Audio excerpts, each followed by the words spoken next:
Dans un petit village africain, entouré de collines verdoyantes et de rizières silencieuses, vivait Aïssatou, une jeune fille douce et travailleuse. Orpheline de père depuis l'âge de 10 ans, elle vivait désormais sous la tutelle de sa tante paternelle, Tata Massandjé, une femme dure au cœur sec, obsédée par l'honneur et les apparences. Aïssatou avait grandi avec des rêves simples. Pouvoir un jour quitter le village pour poursuivre ses études, trouver un travail honnête et pourquoi pas, tomber amoureuse d'un homme qui la respecterait. Mais la vie avait d'autres plans.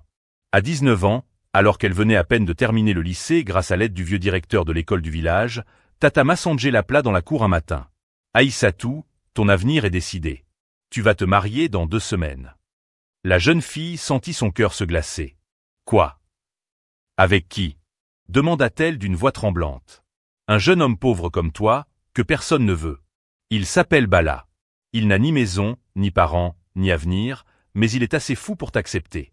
Et toi, tu es trop endetté envers moi pour refuser. » Aïssatou baissa la tête. Elle savait que discuter n'y changerait rien. Sa tante n'avait accepté de s'occuper d'elle que pour recevoir les aides de la famille et du village. Et maintenant, elle voulait s'en débarrasser, comme d'un fardeau. Dans le silence lourd de cette matinée, un petit vent se leva, emportant avec lui les derniers espoirs d'Aïssatou. Elle ne savait pas encore que le pauvre Bala, qu'elle allait épouser contre son gré, cachait un secret plus grand que tout ce qu'elle aurait pu imaginer. Le lendemain de l'annonce, tout le village commença à parler du mariage à venir. « Tu as entendu ? La nièce de Tata Massandjé va épouser le mendiant. » Pauvre fille. Elle méritait mieux. Aïssatou, honteuse et silencieuse, évitait de sortir. Elle sentait les regards lourds, les chuchotements et les moqueries dans son dos. Mais ce qui la rongeait le plus, c'était cette question. Qui est vraiment ce Bala? Elle ne l'avait jamais rencontré. Elle avait juste entendu dire qu'il était un jeune homme solitaire, toujours vêtu de haillons, qui traînait dans les coins du marché en échangeant de petits services contre des restes de nourriture.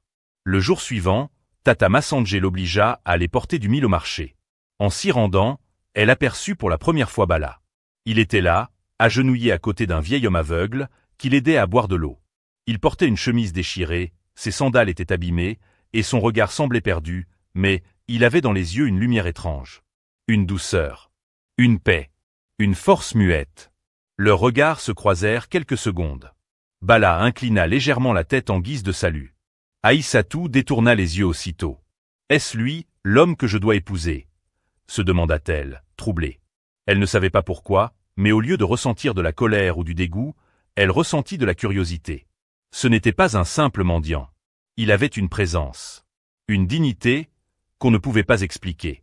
Les jours passaient, et la date du mariage approchait. Aïssatou, malgré la peur, n'osa pas s'opposer à sa tante. Toute tentative de refus se soldait par des menaces. « Si tu refuses, tu quittes ma maison sur le champ. Tu iras dormir dans la rue, mendier comme lui. » criait Tata Massandjé. Aïssatou pleurait souvent en silence dans sa petite chambre en terre battue. Elle n'avait personne vers qui se tourner. Sa mère était morte lorsqu'elle avait à peine 6 ans, et son père l'avait rejointe peu après. Elle avait grandi sans tendresse, sans affection, traitée comme une servante dans sa propre famille. La seule personne qui lui montrait un peu de bienveillance, c'était Korka, sa voisine âgée, une femme sage et douce qui l'aimait comme sa propre fille. Un soir, alors qu'elle allait chercher de l'eau, Aïssatou s'arrêta chez Korka et éclata en sanglots. « Maman Korka, pourquoi moi? Pourquoi dois-je épouser un homme que je ne connais même pas ?» Korka la serra dans ses bras, caressant doucement ses cheveux. « Mon enfant, parfois, ce que l'on pense être une malédiction est en réalité une bénédiction déguisée. Dieu voit ce que nous ne voyons pas. » Aïssatou essuya ses larmes. Les mots de la vieille femme étaient comme un baume sur son cœur, mais la douleur restait profonde. Le lendemain, elle vit Bala une nouvelle fois, cette fois assis sous un manguier, un cahier abîmé dans les mains. Il écrivait, avec concentration. Elle fut surprise. Un mendiant qui écrit? Il semblait cultivé, presque lettré.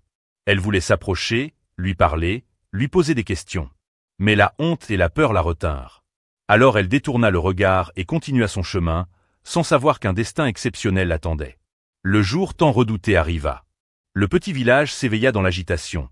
Des enfants couraient dans les ruelles, des femmes installaient des nattes sous les manguiers, et les commères préparaient leur langue pour commenter chaque détail. Mais ce n'était pas un mariage joyeux. Il n'y avait ni musique, ni chant, ni danse. C'était un mariage imposé, organisé en vitesse, sans considération pour la mariée, ni pour le prétendu pauvre époux. Aïssatou fut habillée de force par Tata Massandjé et quelques voisines. Elle portait une vieille robe de coton blanc, froissée, à peine repassée. On lui mit un foulard sur la tête, et un collier de perles usées. Pas besoin d'en faire trop pour une mendiante et son mari mendiant, murmura sa tante avec un sourire cruel. Du côté de Bala, aucun invité, aucun parent. Il arriva seul, pieds nus, vêtu simplement d'un boubou propre mais très modeste. Son regard était calme. Il ne semblait ni heureux ni triste. Lorsque les deux jeunes furent assis devant le vieux marabout pour la lecture des versets, les villageois se massèrent autour, chuchotant. Quelle honte! Elle était si jolie, et la voilà mariée à ce va-nu-pied. Ce mariage, c'est une punition.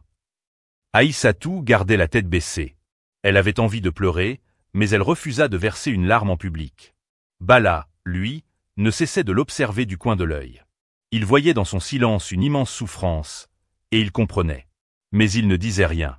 Quand le marabout prononça les mots « Vous êtes maintenant mari et femme devant Dieu », un silence lourd tomba sur l'assemblée. Et dans ce silence, le destin venait d'être scellé. Personne ne savait que ce mariage moqué serait un tournant miraculeux, non seulement pour Aïssatou, mais pour tout le village. Une fois la cérémonie terminée, la foule se dispersa en ricanant. Les femmes n'avaient parlé que du scandale, et les hommes, du malheur de cette fille punie par la vie. Aïssatou, elle, marchait lentement derrière Bala, tête baissée, suivant son nouveau mari comme une étrangère. Il ne l'avait pas touchée, pas forcée, pas même pressée. Il se contentait de marcher, calme et silencieux, tenant une vieille natte roulée sous le bras. Ils arrivèrent à une petite cabane au bord du village. Un abri fait de tôle rouillée et de bois mal assemblé. C'était là que Bala vivait. Sans un mot, il ouvrit la porte, laissa entrer Aïssatou et déposa la natte au sol. « Je n'ai rien d'autre à t'offrir pour l'instant. Mais tu es chez toi ici. Tu dormiras de ce côté, et moi de l'autre. Je ne te forcerai à rien, dit-il calmement. Aïssatou le regarda, surprise. Elle s'attendait à de la rudesse, à des gestes brusques ou à des paroles dures. Mais non. Ce jeune homme que tout le monde traitait de mendiant était respectueux, doux et discret. Elle hocha la tête, sans dire un mot. Bala alluma une bougie qu'il plaça dans un coin. Puis il s'assit et sortit de sous sa natte le même cahier qu'elle avait vu tenir sous le manguier. « Tu écris » demanda-t-elle timidement, pour la première fois. Il leva les yeux, surpris qu'elle lui adresse la parole. « Oui, j'écris des idées, des projets, des souvenirs.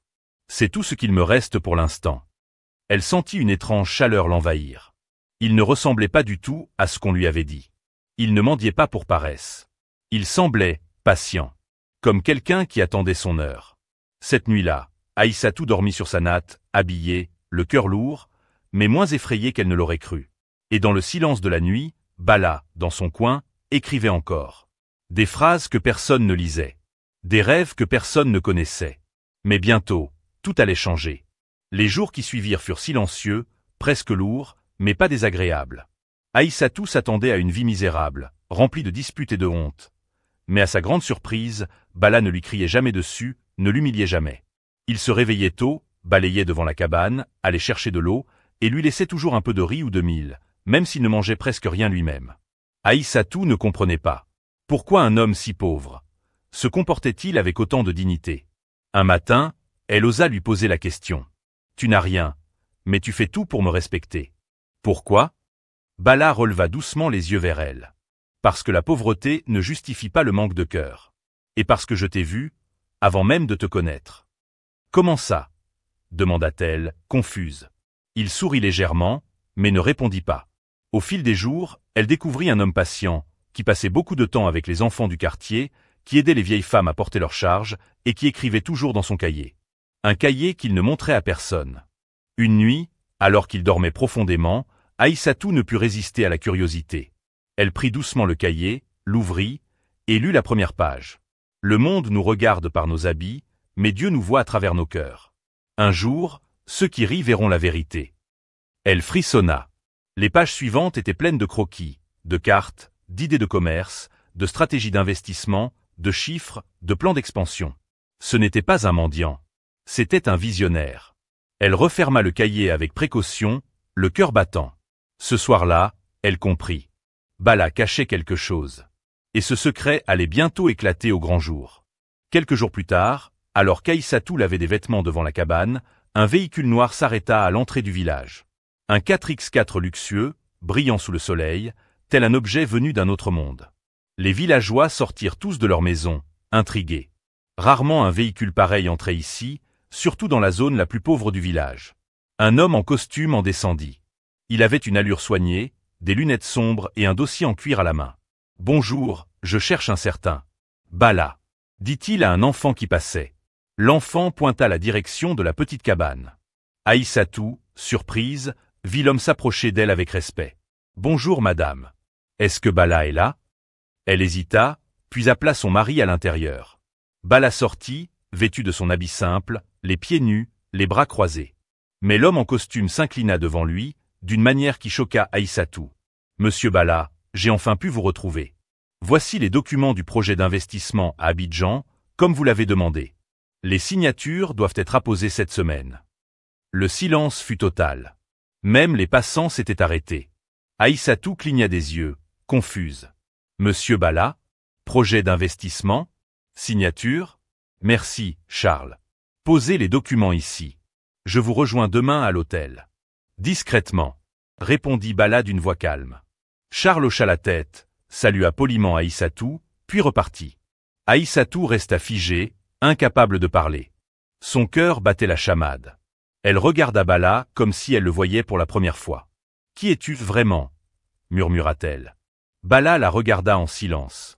Puis, doucement, il dit « Je suis l'homme que tout le monde a méprisé, pour mieux voir leur vrai visage. » Et il retourna à l'intérieur de la cabane, laissant Aïssatou debout, tremblante, les yeux pleins de questions et de choc. Car ce qu'elle venait de vivre n'était que le début de la révélation. Cette nuit-là, Aïssatou ne trouva pas le sommeil. Elle regardait Bala dormir de son côté de la pièce, paisible, comme si de rien n'était, alors que sa vraie identité venait d'ébranler toute sa compréhension du monde. Elle se repassa les paroles de l'homme en costume. Voici les documents du projet d'investissement à Abidjan. Et puis ce respect, cette manière de s'adresser à lui, comme à un homme très important. Le lendemain matin, Aïssatou ne put contenir sa curiosité. « Tu peux m'expliquer maintenant? Qui es-tu vraiment? Pourquoi vis-tu ici comme un pauvre si tu n'en es pas un ?» Bala se frotta les yeux, se redressa doucement, puis répondit calmement. « Parce que j'avais besoin de voir les gens pour ce qu'ils sont. De savoir qui m'aimerait, même si je n'étais rien. Et tu sais quoi? Ce village m'a montré tout ce que l'argent ne peut pas acheter. La cruauté, le mépris, l'orgueil. » Elle l'écoutait, bouche entr'ouverte. « Je suis l'héritier d'un homme riche, oui. Mon père avait des entreprises de cacao, de transport et même un hôtel à Abidjan. Mais avant sa mort, il m'a dit une chose. Tu ne sauras jamais qui est vrai, tant que tu seras entouré de luxe. Alors j'ai quitté tout ça. Je suis venu ici, sans rien, pour apprendre, pour observer, et pour chercher quelqu'un qui me verrait pour mon âme. » Aïssatou sentit ses mains trembler. Elle ne savait plus si elle devait pleurer ou sourire. « Et moi » murmura-t-elle. « Toi, tu ne m'as jamais rien demandé. Tu m'as regardé avec peur au début, oui. Mais tu m'as aussi regardé avec curiosité. Et surtout, tu ne m'as pas méprisé. » Aïssatou sentit une larme couler sur sa joue. Elle ne savait pas si c'était de la honte ou une nouvelle forme d'espoir. Bala la regarda longuement, puis ajouta. « Ce que je m'apprête à faire maintenant va tout changer. Mais je voulais que tu saches, je t'ai choisi. Pas pour me venger de ta tante, ni pour humilier qui que ce soit. Mais parce que malgré tout, tu es resté digne. » Et ce matin-là, Aïssatou comprit que sa vie allait basculer, pour de bon.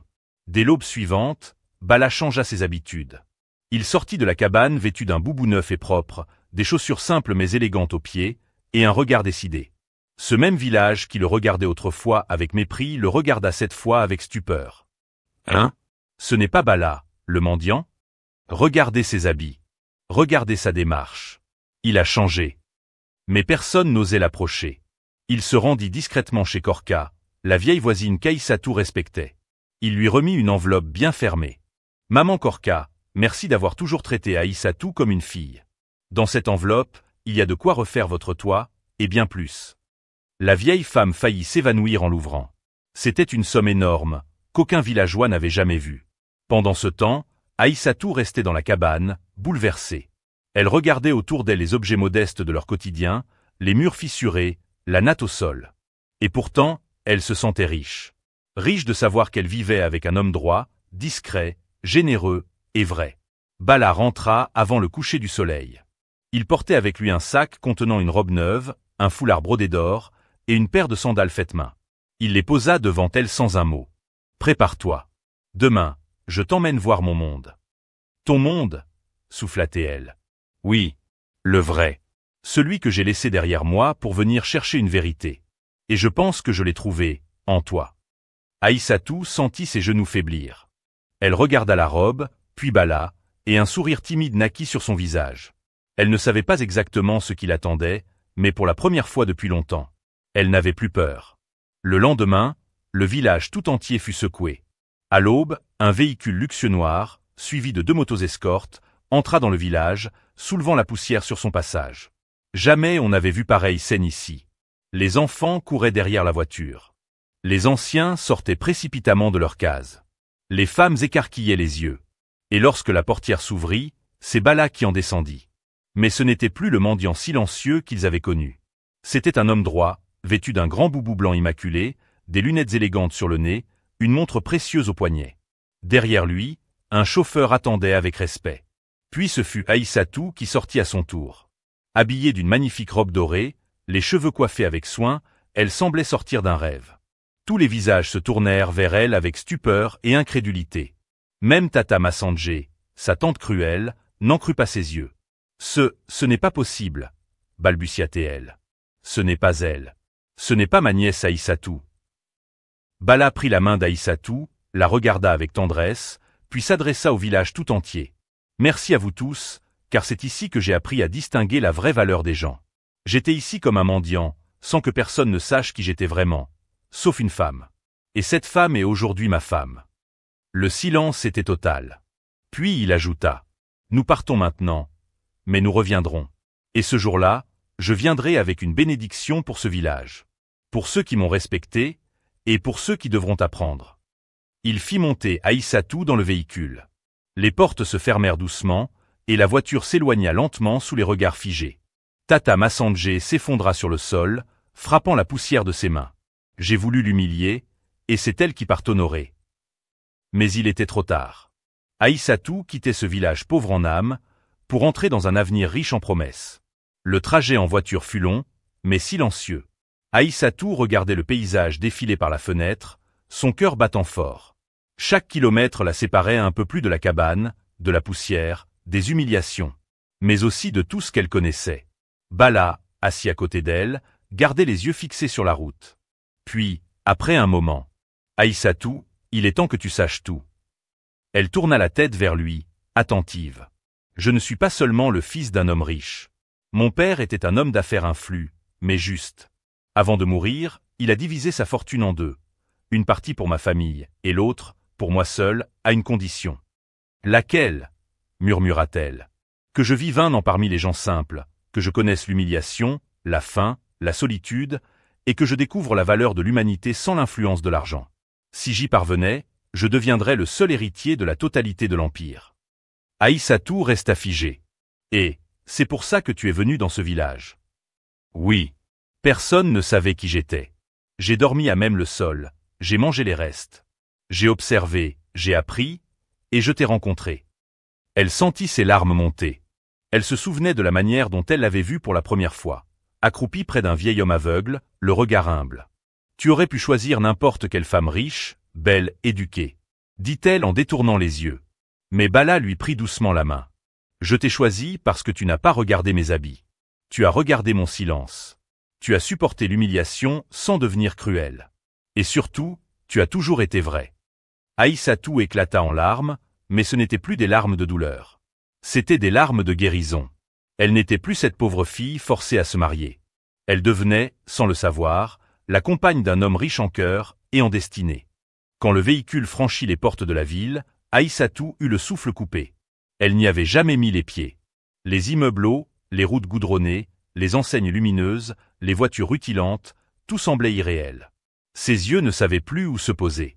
Mais le plus étonnant fut lorsque la voiture s'arrêta devant un immense portail en fer forgé, décoré d'or et de sculptures fines.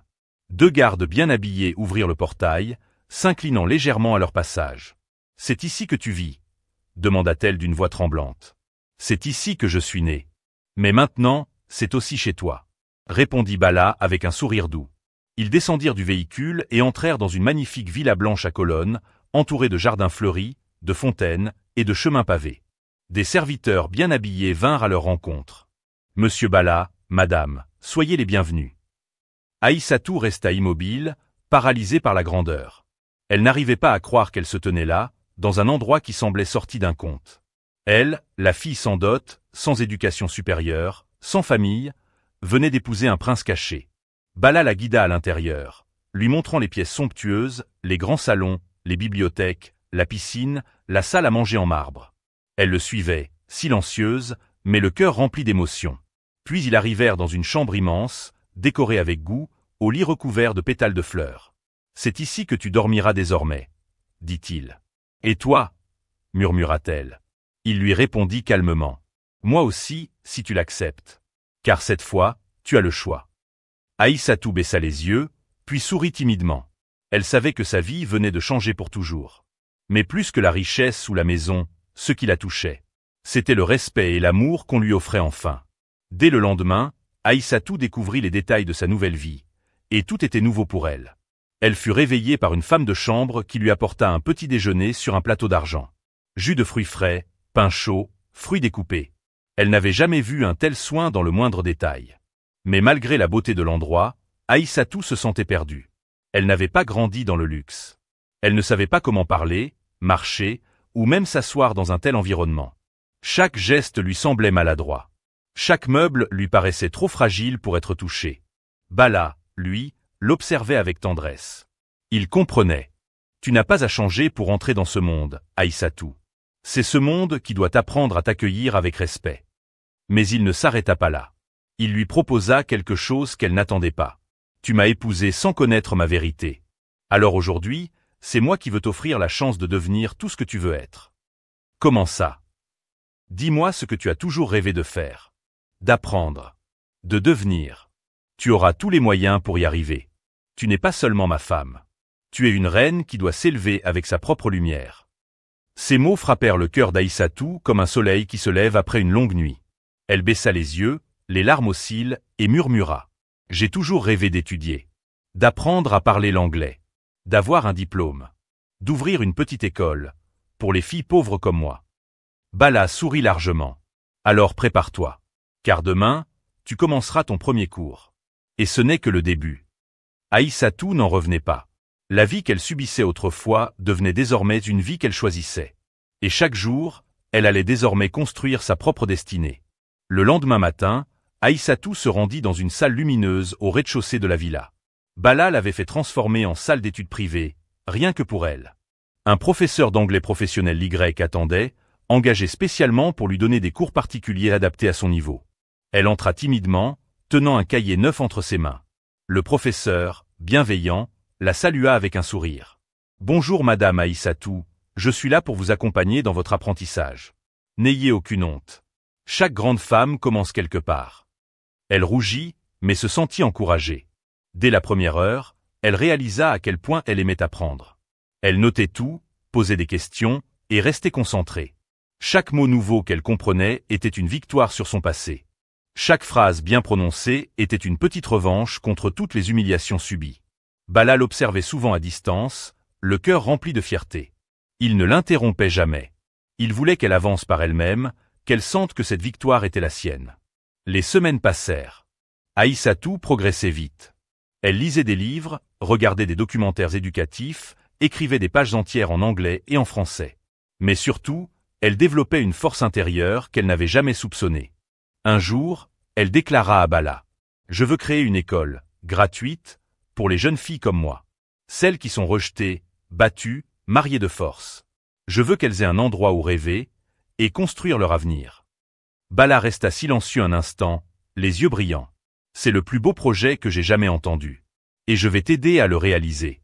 Non pas parce que tu es ma femme, mais parce que tu es une femme de vision. » Ce jour-là, Aïssatou ne se vit plus comme une victime. Elle se vit comme une femme libre. Et son histoire n'était plus seulement bouleversante. Elle devenait inspirante. Le projet d'Aïssatou prenait forme.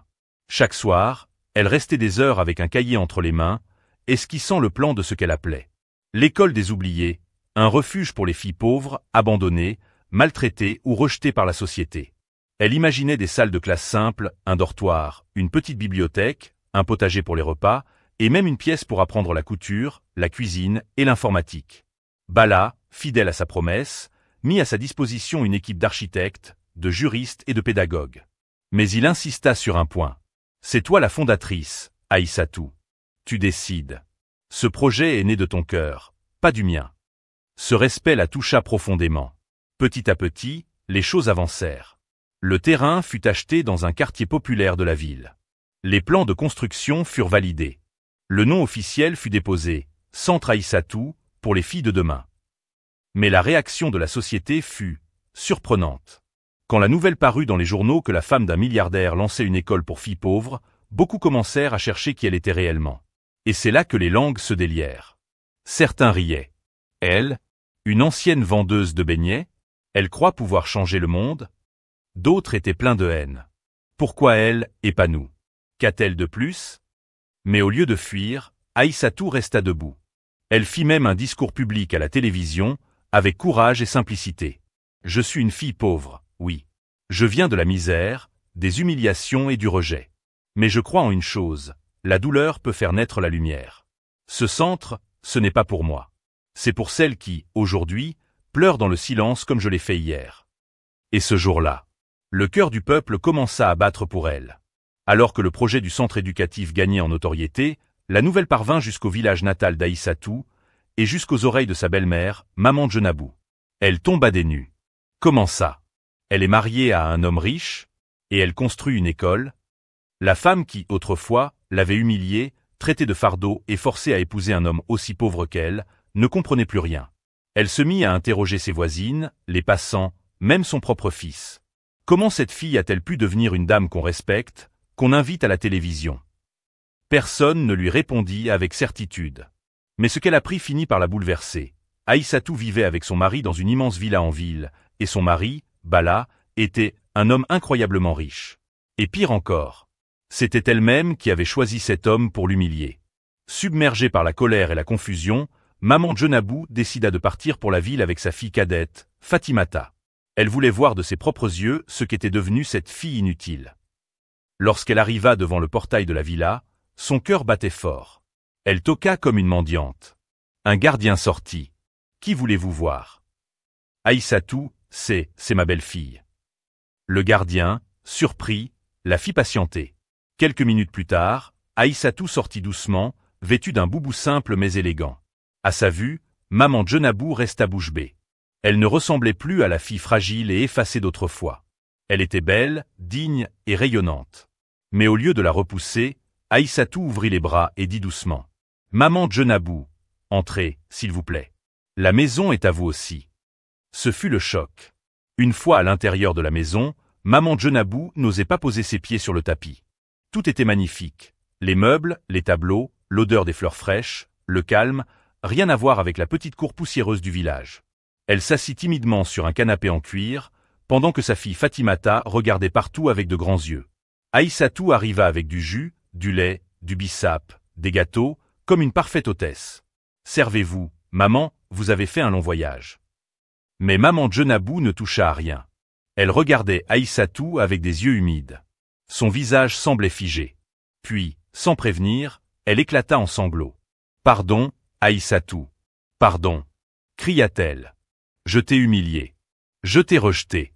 J'ai voulu t'éteindre, et voilà que tu m'offres du respect, de la douceur, de l'honneur. » Fatimata, confuse, posa la main sur l'épaule de sa mère, mais celle-ci continua, les larmes coulant librement. « Je t'ai forcé à épouser un homme pauvre pour me débarrasser de toi.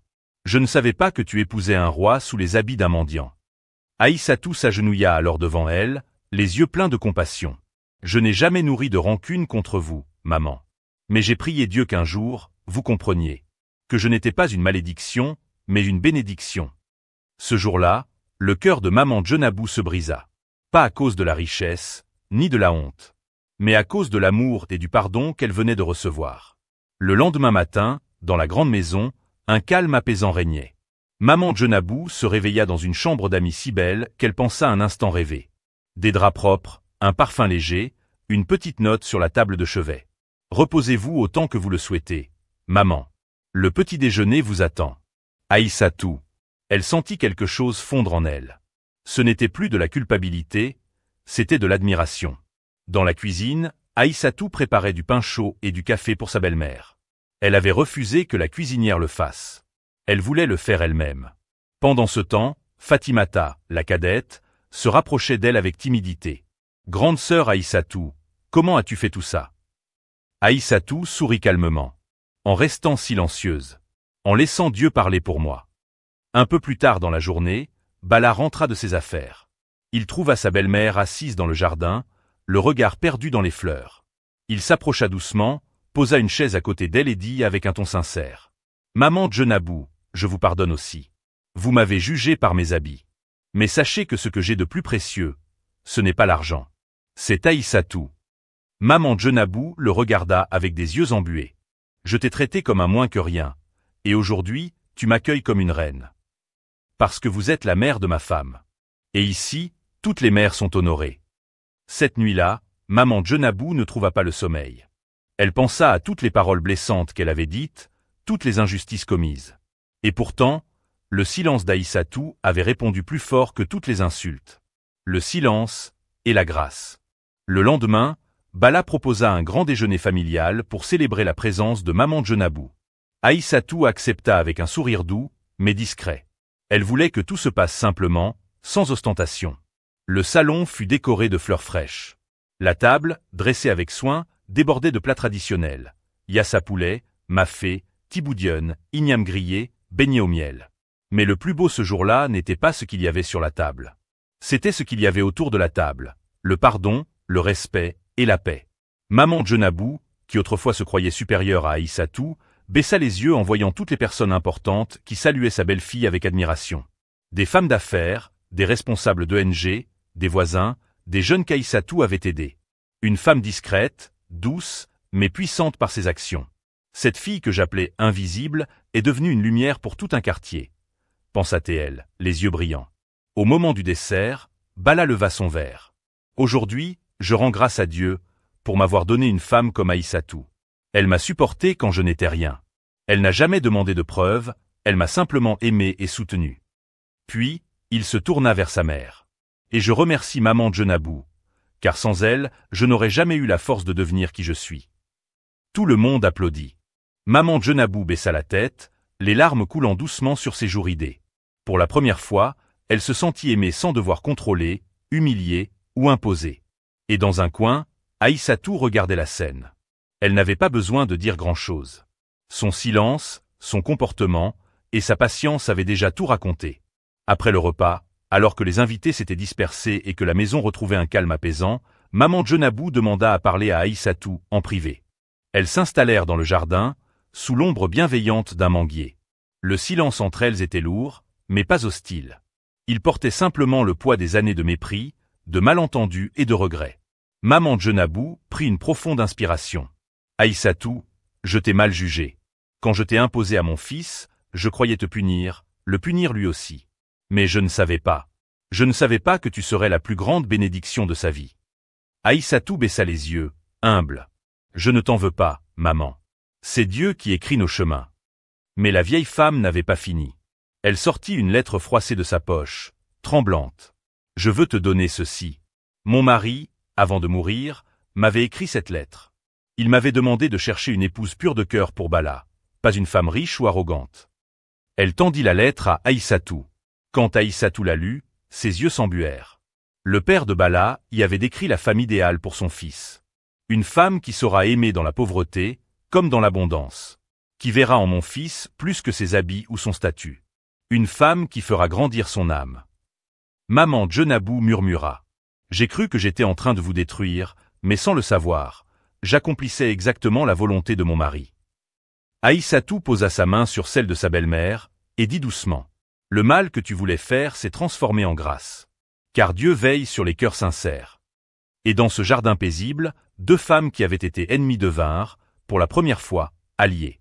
Peu après cette réconciliation, Aïssatou reçut une visite surprenante. Un matin, alors qu'elle préparait ses cours d'anglais dans la salle d'études, une femme élégante au sourire chaleureux entra. « Bonjour, je m'appelle Fatou, dit-elle en tendant la main. Je suis une amie de votre mari et une grande admiratrice de votre projet. Aïssatou la regarda, intriguée. Je suis PDG d'une ONG qui œuvre pour l'éducation des filles en Afrique de l'Ouest. Nous voulons soutenir votre école. Les yeux d'Aïssatou s'illuminèrent. Vous voulez vraiment aider? Mais, comment? Fatou sourit. Nous avons des fonds, des professeurs, des manuels. Et surtout, nous croyons en la force de votre histoire pour changer des vies. Aïssatou sentit une bouffée d'espoir l'envahir. Elle pensa à toutes les jeunes filles oubliées, à leurs rêves silencieux. Grâce à ce soutien, elle pourrait faire de son école un véritable refuge, un lieu où chaque fille trouverait la lumière. Ce jour-là, elle sut que son combat ne serait plus jamais solitaire. Avec l'appui de l'ONG de Fatou et l'expertise des équipes de Bala, la construction de l'école avança rapidement. Les fondations solides furent posées en un temps record, et bientôt les murs commencèrent à s'élever, témoignant de l'espoir grandissant d'Aïssatou et de toutes celles qui croyaient en elle. Chaque jour, des volontaires du village voisin et de la ville vinrent prêter main forte, certains offrant leurs compétences, d'autres leurs mains pour bâtir. Aïssatou ne ménageait pas ses efforts. Elle était sur le chantier dès l'aube, accueillant les ouvriers, vérifiant les plans, s'assurant que chaque détail reflétait sa vision d'un sanctuaire pour les filles oubliées. Mais ce projet était aussi un défi. Des rumeurs jalouses commencèrent à circuler. Des groupes conservateurs s'inquiétaient de voir une femme pauvre devenir une figure publique influente. Certains conseillèrent même à Bala d'intervenir pour calmer les tensions. Mais il répondit fermement. Une femme qui élève les autres ne fait pas de tort. Elle bâtit l'avenir. Aïssatou savait que la route serait longue, semée d'embûches. Mais désormais, elle marchait avec la certitude que, grâce à la foi, à la patience et à l'amour, tout était possible. Le grand jour arriva enfin. Le centre Aïssatou ouvrit ses portes avec une cérémonie modeste mais pleine d'émotion. Une trentaine de jeunes filles, âgées de 8 à 16 ans, vinrent s'inscrire, certaines timidement, d'autres avec des regards pleins d'espoir. Elles venaient de villages voisins, de quartiers défavorisés, parfois de familles brisées. Lors de la cérémonie, Aïssatou prit la parole, émue mais déterminée. « Mes chères sœurs, vous n'êtes pas seules. Ce centre est votre maison, votre refuge. Ici, vous apprendrez non seulement à lire et écrire, mais à croire en vous-même, à rêver, et à bâtir un avenir meilleur. » Les enfants l'écoutaient, suspendus à ses paroles.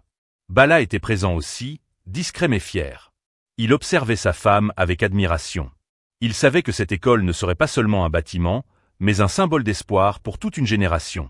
Cette journée marquait le début d'une nouvelle ère. Une ère où la pauvreté ne serait plus une prison. Une ère où chaque fille aurait une chance de briller. Malgré le succès de la première rentrée, les défis commencèrent à surgir. Certains anciens habitants du village d'Aïssatou, jaloux ou incrédules, envoyèrent des rumeurs et des critiques pour ternir sa réputation. Elle est devenue trop ambitieuse pour une fille de rien. Son mari la soutient, mais combien de temps cela durera-t-il? De plus, des difficultés administratives surgirent. Les autorisations, les normes de sécurité et la gestion des fonds demandèrent beaucoup d'attention et d'énergie. Mais Aïssatou, forte de sa détermination, affronta tout avec courage. Elle s'appuya sur Bala et Fatou, sur son équipe d'enseignants dévoués, et surtout sur la foi qui ne l'avait jamais quittée. Un jour, face à une réunion tendue avec des responsables locaux, elle déclara d'une voix claire et ferme. « Cette école est la voix des sans-voix. Si vous cherchez à la faire taire, vous vous attaquez à l'espoir de toute une génération. » Malgré les tempêtes, le centre grandissait. Et Aïssatou, de plus en plus sûre d'elle, comprenait que l'amour, la patience et la vérité pouvaient déplacer des montagnes. Les années passèrent, et le centre Aïssatou devint un phare d'espoir pour des centaines de jeunes filles. Celles qui autrefois n'avaient aucune chance purent apprendre, grandir et rêver à un avenir meilleur. Aïssatou, devenue une femme forte et respectée, n'oublia jamais ses racines ni la douleur du passé. Elle marchait avec humilité, guidée par la foi et la conviction que chaque être humain mérite dignité et amour. Un jour, lors d'une cérémonie officielle, entourée de ses élèves, de son mari Bala, et même de sa belle-mère réconciliée, elle prit la parole. « Je n'étais qu'une pauvre fille, forcée d'épouser un homme que je croyais pauvre, sans savoir qu'il était un milliardaire, mais surtout un homme au grand cœur. » Elle regarda la foule. « Cette histoire n'est pas la mienne seule. Elle est celle de toutes les femmes qui, malgré la douleur, choisissent de se relever. Que notre lumière intérieure brille toujours, même dans les ténèbres. » Le public applaudit, les larmes aux yeux. Ce jour-là, au-delà de la richesse matérielle, c'est la richesse de l'âme qui triompha. Et ainsi, la pauvre fille d'hier devint la reine de demain, non pas grâce à l'or ou au pouvoir, mais grâce à l'amour, au pardon et à la foi.